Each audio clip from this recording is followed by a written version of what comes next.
Alas 3 ng madaling araw. Oras kung saan tahimik ang buong mundo at sinasabing gising ang mga kaluluwa. Si Mara ay nagising dahil sa pagtunog ng kanyang cellphone. Unknown number. Dahan-dahan niya itong sinagot.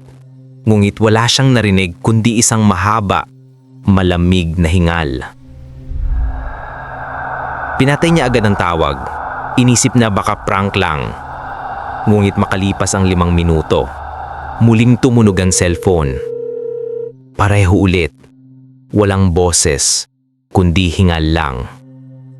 Kinabahan siya, pero inisip na baka kaibigan lang na nang aasar. Subalit sa ikatlong tawag, may boses nang bumulong. "Huwag kang lilingon, Mara. Nasa likod mo ako." At doon niya naramdaman. Malamig na hininga sa batok niya.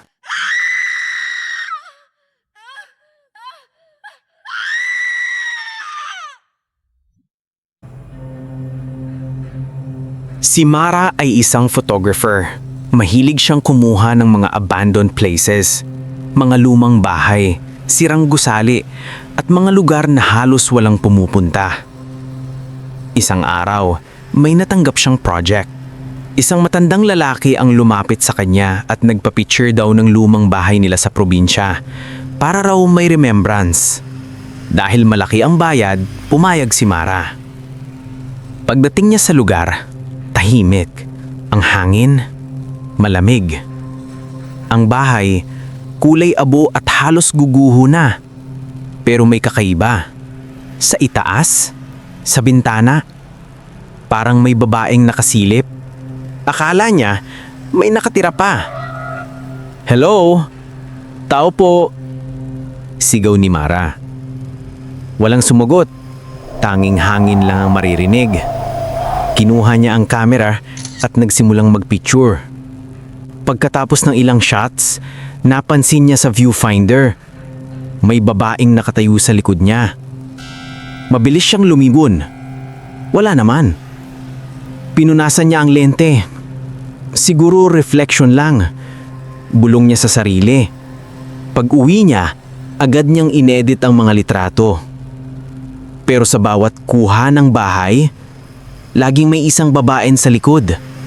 Nakaputit, mahaba ang buhok, at nakatingin diretso sa kamera. Lalong kinilabutan si Mara nang napansin niya ang huling litrato. Siya iyon. Pero hindi siya ang kumuha. Ang anggulo ng shot, parang galing sa likod ng babae. At sa reflection ng kanyang camera lens, may kamay na nakahawak sa balikat niya. Kinabukasan, bumalik siya sa bahay para ipaliwanag sa matanda. Pero sabi ng mga kapitbahay, 2 taon na raw patay ang matandang lalaki. At ang bahay na yun, nasunog na noong nakaraang taon. Mula noon, tuwing bubuksan ni Mara ang kamera niya, may isa pang litrato ang lumalabas. Laging pareho. Yung babaeng nakatingin sa kanya.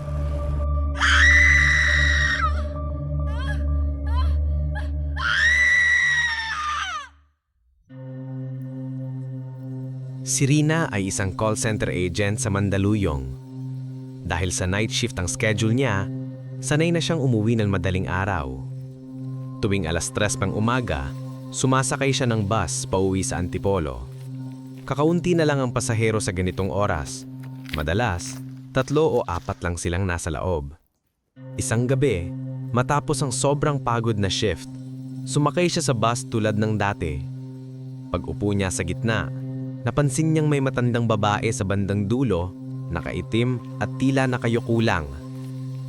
Hindi niya ito pinansin dahil gusto na niyang matulog. Pero pagkalipas ng ilang minuto, habang palayo na ang bus sa EDSA, napansin niyang paulit-ulit ang tunog ng mga yapak sa likuran. Mabagal at parang papalapit sa kanya. Akala niya una ay guni-guni lang, pero nang tumingin siya sa salamin sa harap ng bus, nakita niyang tumayo ang matanda at papalapit nga sa kanya, dahan-dahan. Baka lang gustong umupo sa harap, sabi niya sa sarili. Pero nang lumingon siya ulit, wala na ang matanda. Napalunok si Rina. Sigula bumaba. Bulong niya. Pero imposible, hindi huminto ang bus. Nilingon niya ang buong loob. Walang ibang pasahero. Lumapit siya sa driver. Kuya, yung matandang babae na nakaitim, saan bumaba? Tumingin ng driver sa kanya sa rearview mirror. Halatang nagulat. Ha? Miss, ikaw lang ang sumakay sa bus ko mula kanina. Nanlamig ang katawan ni Rina. Tiningnan niya ang bintana, puro dilim lang sa labas. Pero sa salamin sa harap ng bus, nakita niyang may nakatayo sa likod niya, ang matandang babae, nakangiti, pero walang mata. Napasigaw siya at biglang huminto ang bus. Pagkalingon niya, wala na ulit ang babae.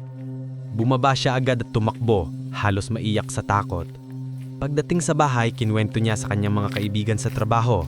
Isa sa kanila ang nagtanong, "Saan ka ba dumadaan pa uli?" "Santolan hanggang Sumulong," sagot ni Rina. Tahimik lang ang kaibigan niya. "Teka Rina, alam mo bang may matandang babae raw na nasagasaan sa daan na yan? 2 taon na ang nakalilipas. Gabi-gabi raw sumasakay sa bus papuntang Antipolo at hinahanap kung sino ang nagpatay sa kanya. Mula noon, nagbago ng ruta si Rina. Pero minsan paggabi na siya nakauwi at dumadaan sa terminal, may naririnig siyang boses ng matanda sa hangin. May upuan pa sa likod. Halika,